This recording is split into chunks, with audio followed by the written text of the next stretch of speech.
Good day and welcome to Rocket with Chief. My name is Daniel Robus. I'm your host, and today we are meeting people who are changing the world. Mlambo and the Lungelo Youth Development Organisation. What do you get when you have a driven woman who sees a glaring problem and a huge gap not being filled in a meaningful way? Well, that's what we're going to find out today. As founder and director of Lungelo Youth Development, Mlambo was 2014 Inspirational Woman of the Year, awarded by the KZN-based Born Brave Foundation. 2017 finalist in social category Regional Business Achievers Awards from the Business Women's Association. 2017 Merit Award for Service Above Self from Rotary Club of Richards Bay.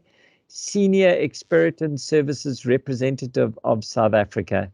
Mary, you have many titles, many things. Most people just know you as someone who gives the biggest hugs in the world. How are you today? Thank you. I'm very well, and you, Daniel. Thank you for the opportunity.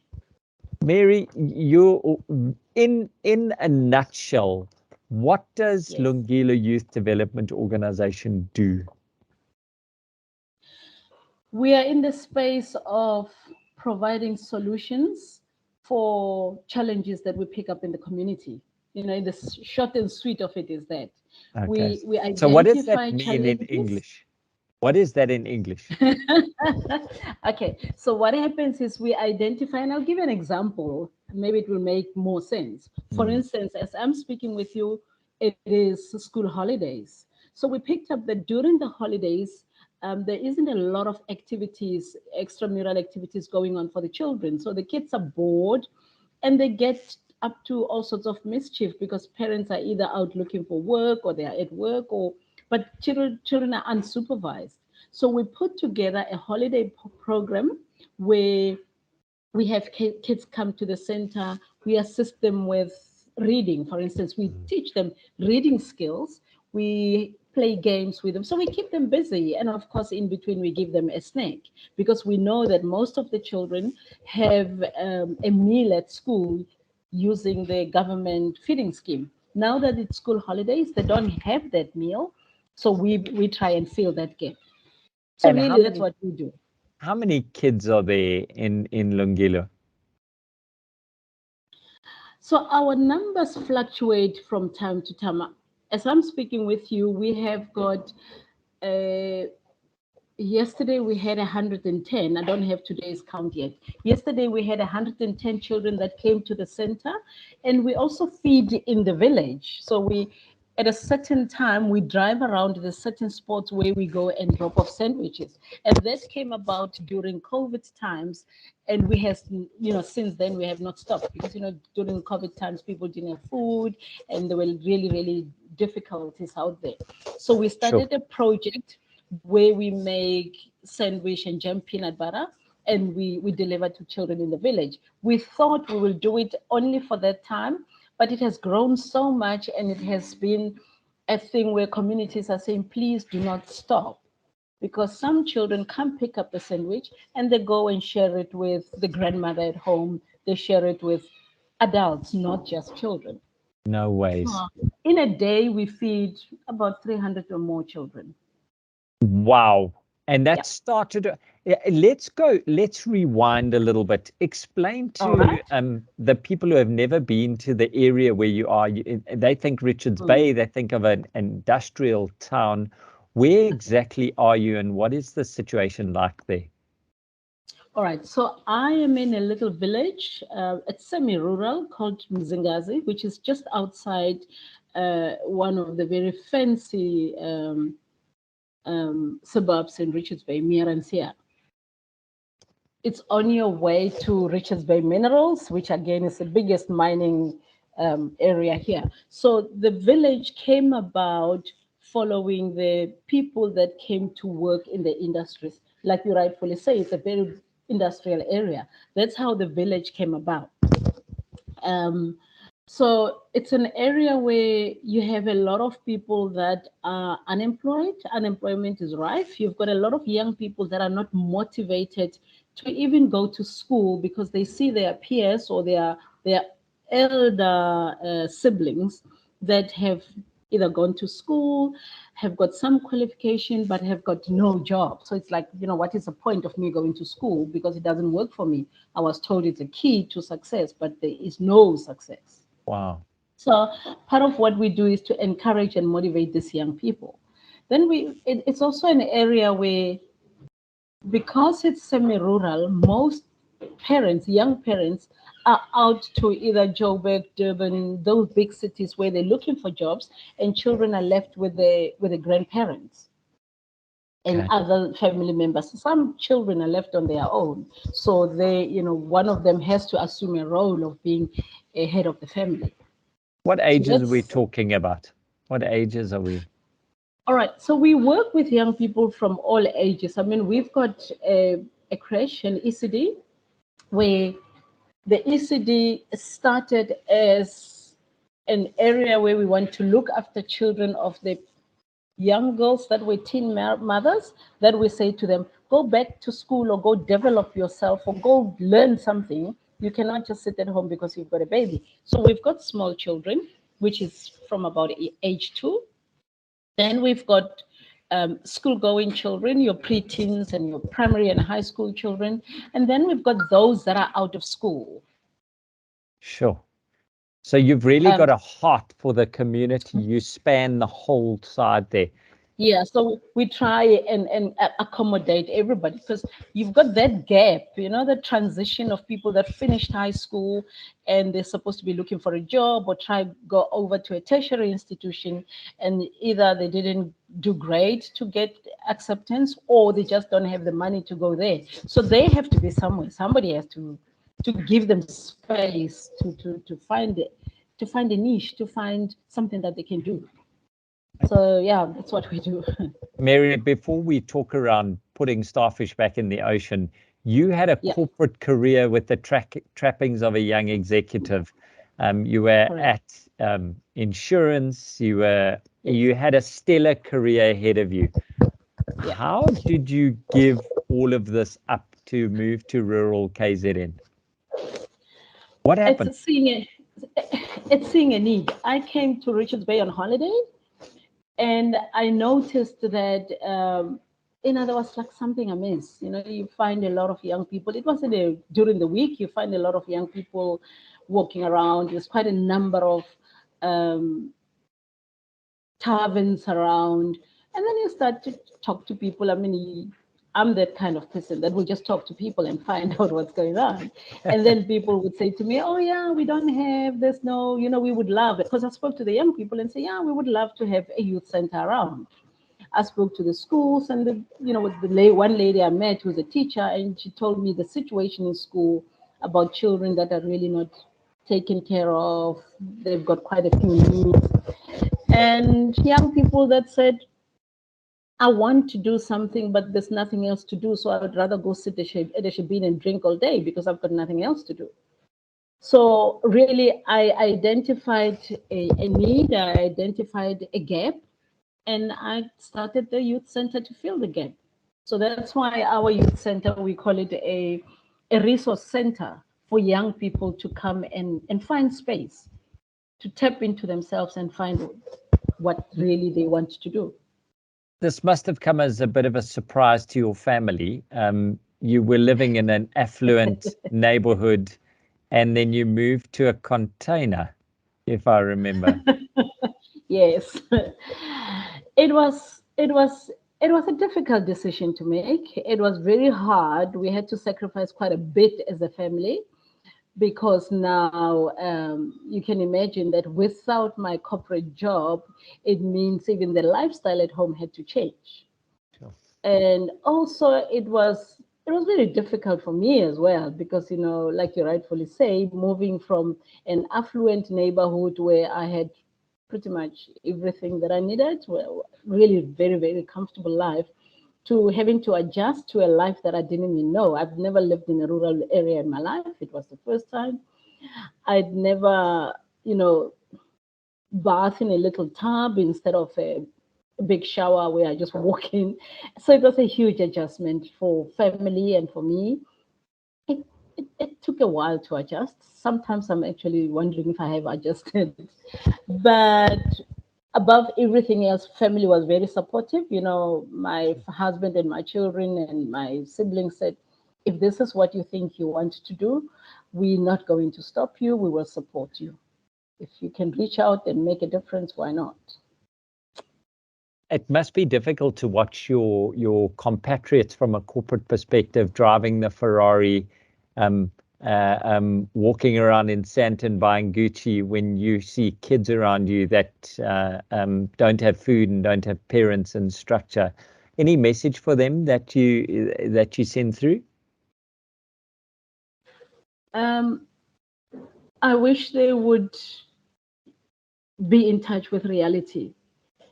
Go down somewhere. It's not necessarily about just buying food for somebody. It's about sitting down and have a discussion with somebody. It makes somebody feel better. It makes them feel different.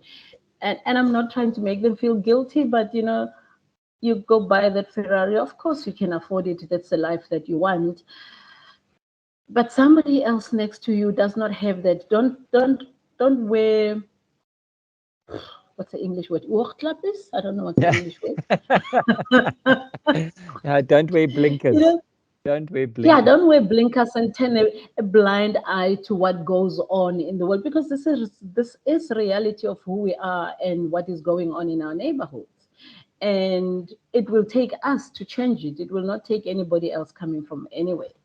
So my message to them would be, it is in our doorstep. You don't have to go 700 kilometers away like I did to find it. Right down the street from Sentinel, it is there. Go and make a difference. Just go sit down and speak to somebody. Sure. Understand what they're going through. Okay. And listen. Yeah. Now, Mary, you do a lot of the face work, and you contacting folks overseas and donors and people in South Africa. How much of your day is spent online versus offline? So yeah, online has been a challenge, especially with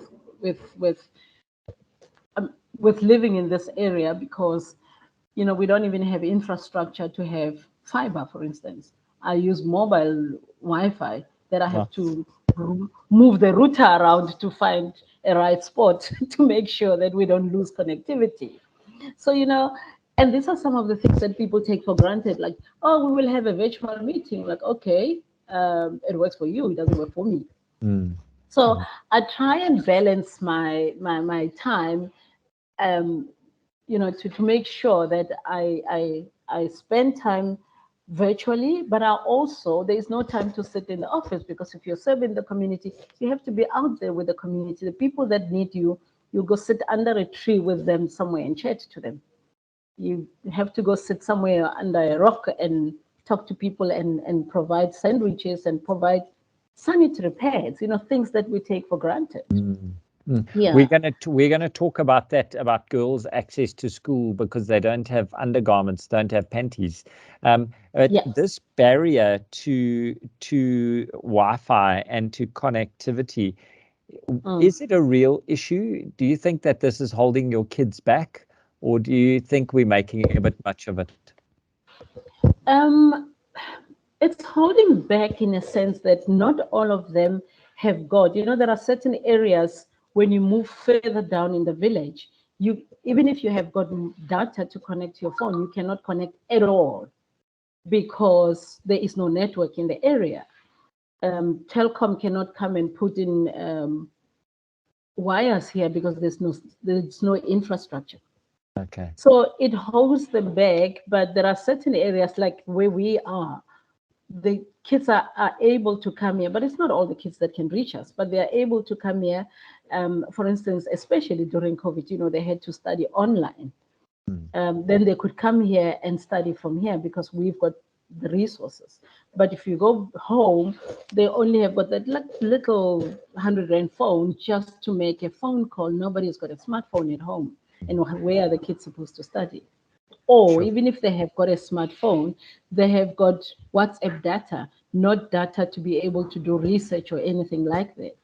Because, when you have to decide, do I buy enough data for my child to study online, or do I buy a bag of meal for the whole family to eat? What do you Wow. do? Yeah. Wow. Now Yeah.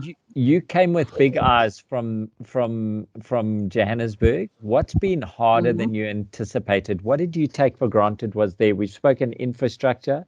I noticed Mm. you're talking about washing in a bucket. Oh, Mary, we can talk around that. What's been harder than you anticipated? It's thinking that it would be just a walk in the park. I would come here, young people would fall over themselves coming for this assistance that I think I'm bringing. And so, one of the biggest things was people raise their eyebrows. It's like, where do you come from? What do you want? People don't trust you because you're not a local. Why would you leave your fancy lifestyle and come here? Are you like some scammer? Are you coming here to rob people of a little bit of what they have and disappear? So, the issue of trust was one of the big, big issues that I struggled with. So for people who are getting involved in their own sort of NPO, being part Mm. of the community and living in the community, do you think that's a prerequisite, or is that how do you build that barrier or that build that bridge of trust? What would you say It, are it is tips like for that? it is actually a prerequisite because I noticed that since I've been here for what, almost 10 years. So since I've been here, and people got to trust me, people got to know me, it's like, oh, okay, so you are one of us. And now that I'm here, I see when another organization from outside come and want to provide some service or some relief here, it's like, why, what do you want? So one of the first things people ask is like, whose child is that? Or which school did they go to? Where did they grow up?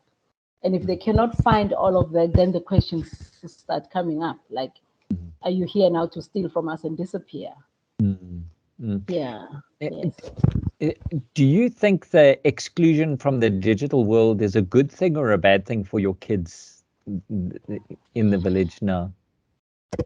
Um, for me, it's a bad thing. Well, both bad and good. It's a bad thing because the world is moving to the digital space.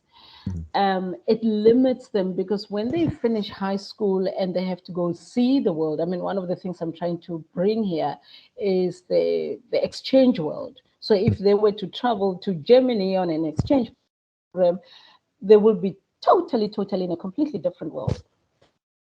Already, when they finish high school and go to university, when you go to UJ, it is a university for everybody. It doesn't matter where you come from, whether you come from a private school or you come from a rural village, you go to the same university. And now your peers would be 10 steps ahead of you because you come from a place where you don't have a computer. You don't even know how to type up your assignment. You think you're going to write it by hand. Wow. So in that way, they are left behind.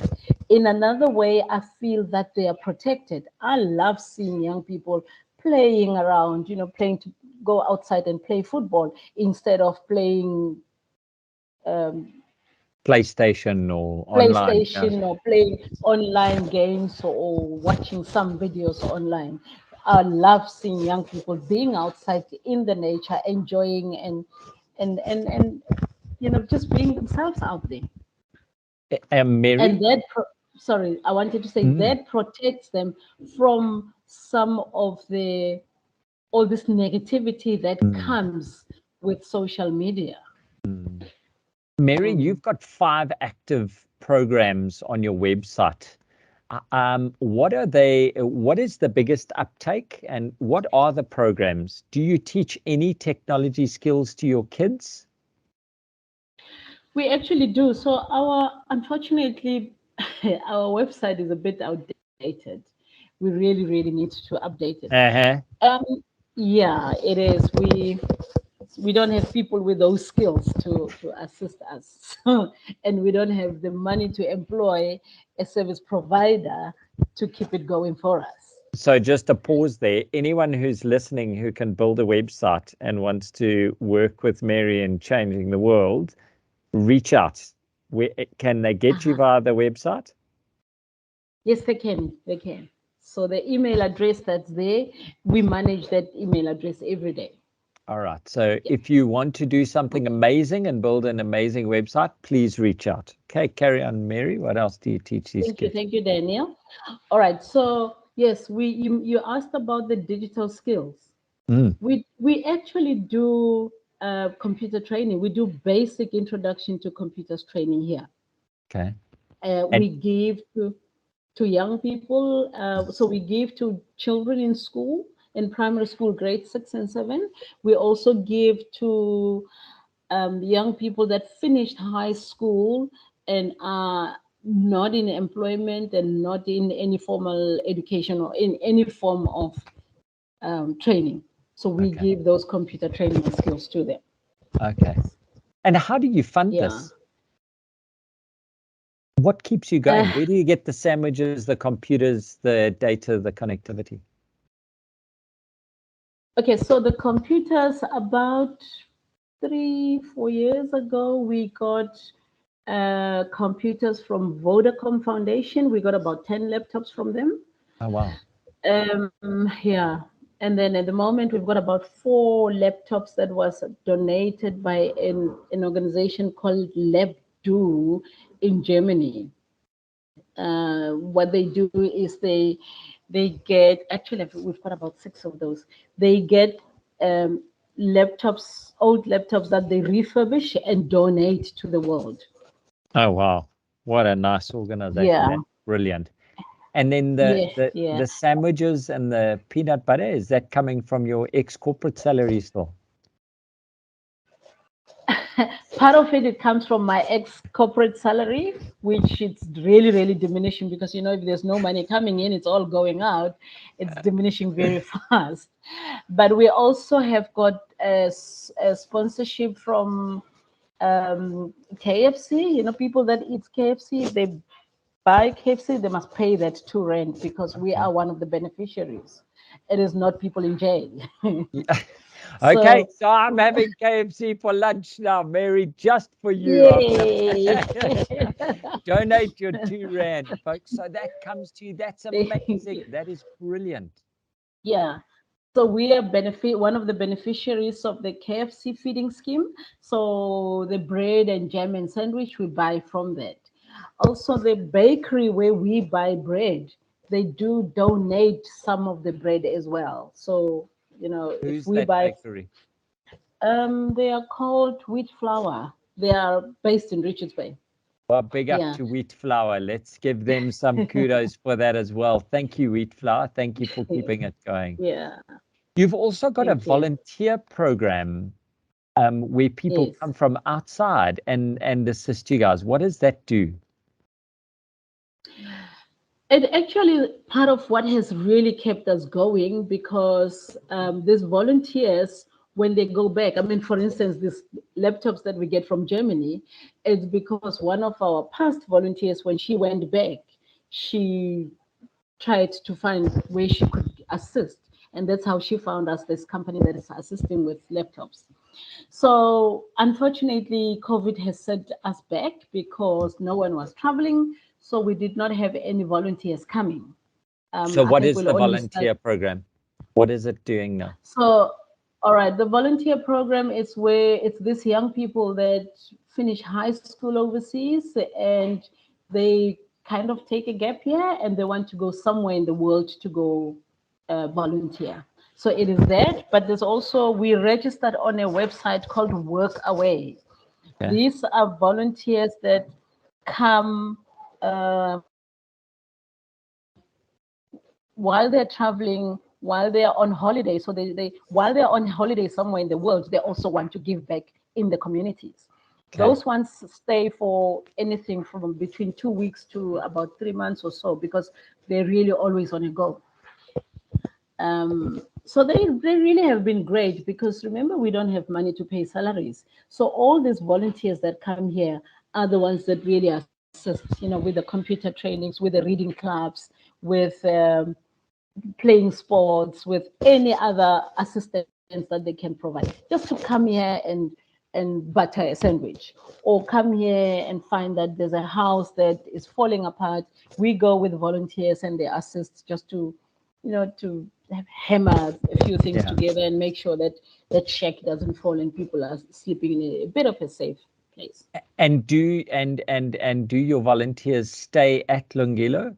Have you got accommodation for these folks? Yeah. We've got a house with 2 bedrooms, so we don't host a lot here. We try and get them to be hosted in the community. But when you host people in the community, when you ask the communities to host someone that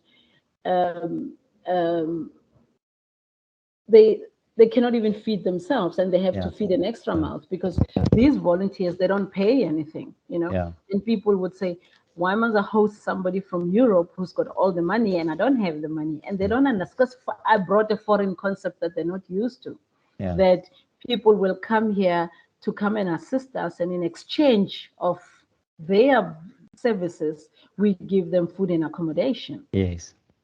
So people don't understand that, because people say, a foreigner, yes, we understand the volunteering at the organization, but when they live with us at home, they're using water, they're using electricity. Okay. So that water and electricity still has to be paid for. And this volunteer program, do you cater for South Africans as well? If we've got a lazy layabout teenagers that have finished school and are having a gap year playing PlayStation, can we send them to Mama Mlambo and they can come and hammer and nails and all the rest? If they are willing to, we would be happy to welcome them. Actually, interesting enough, we've never had a request from any of the local South African volunteers. Hey. Yes. Yeah.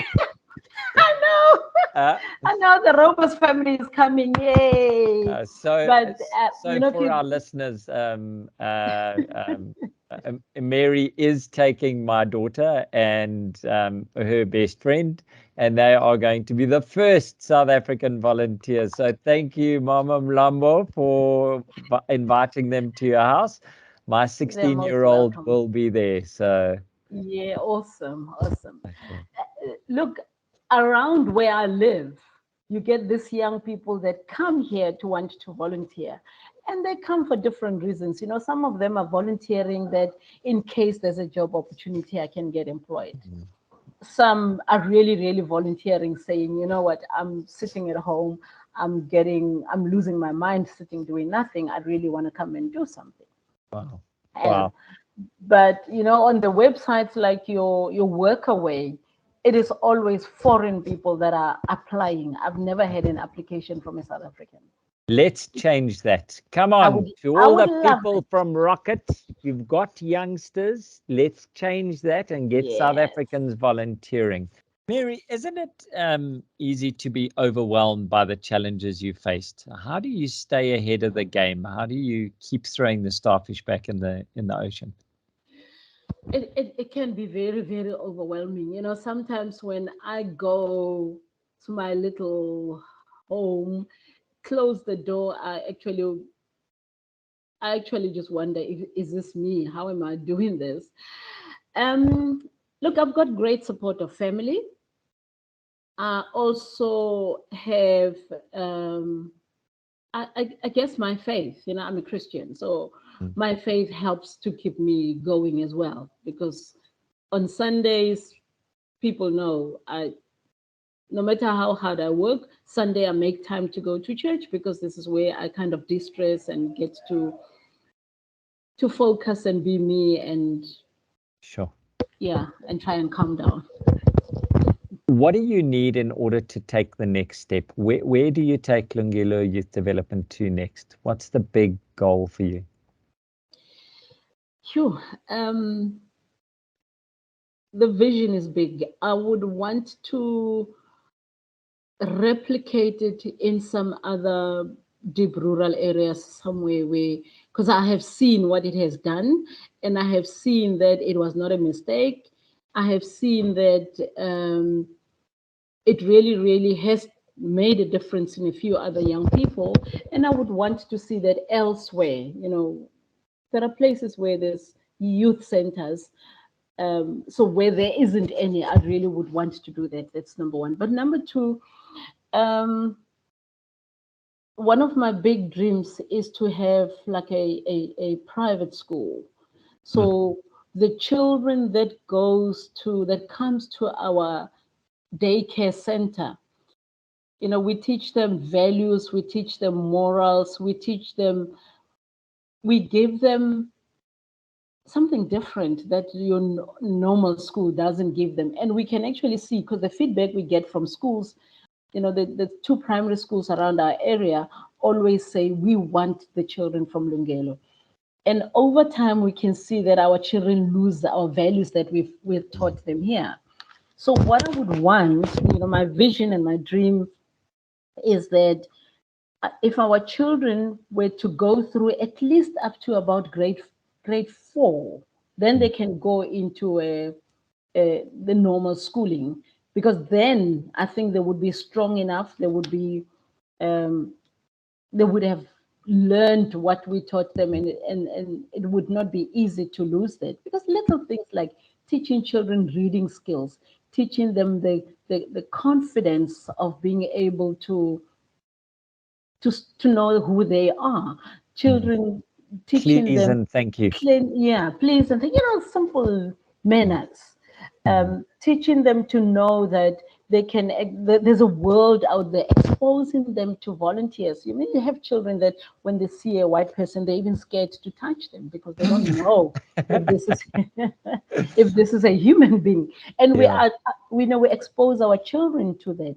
They get to understand that there's a bigger world out there than just sitting in our little corners and complaining about everything else that we can change.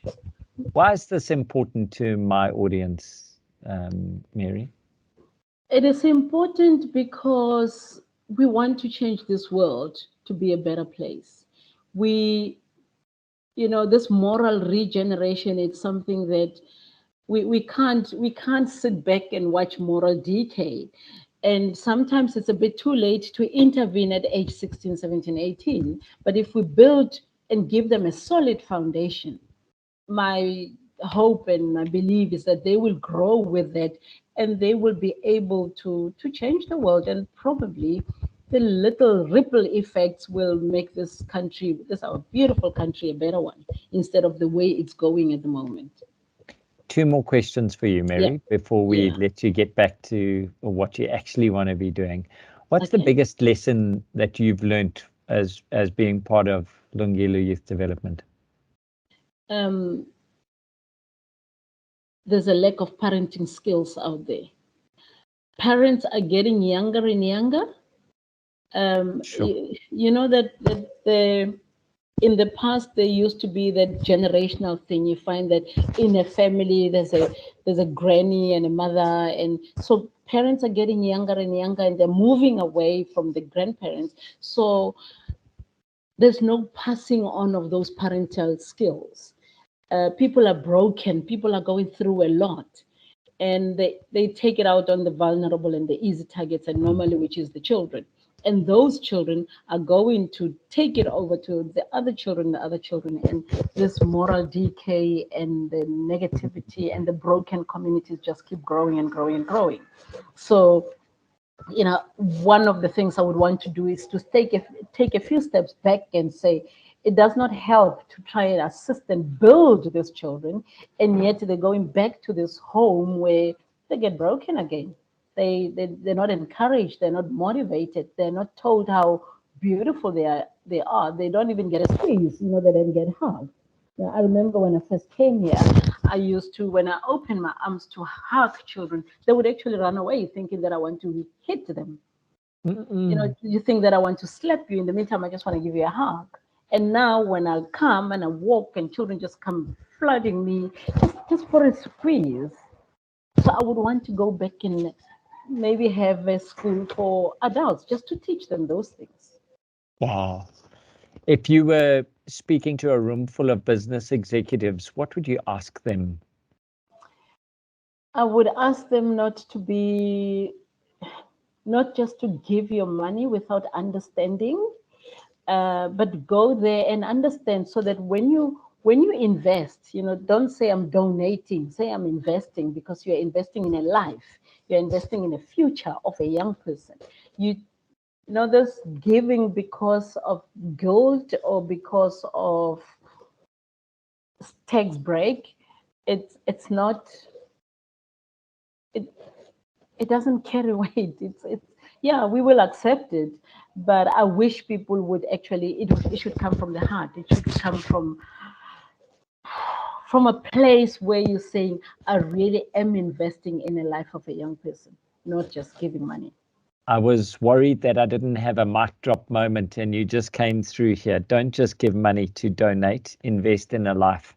Mary, that is an amazing way to conclude our time together. I cannot wait to come and get a Mlambo squeeze from you in Richards Bay. I can't wait to come and spend time with you and get some dirt under my fingernails and see what's going on and see these kids and scare them and run around and play and be in the sun with you and just learn from you, learn at your feet about how we change the country.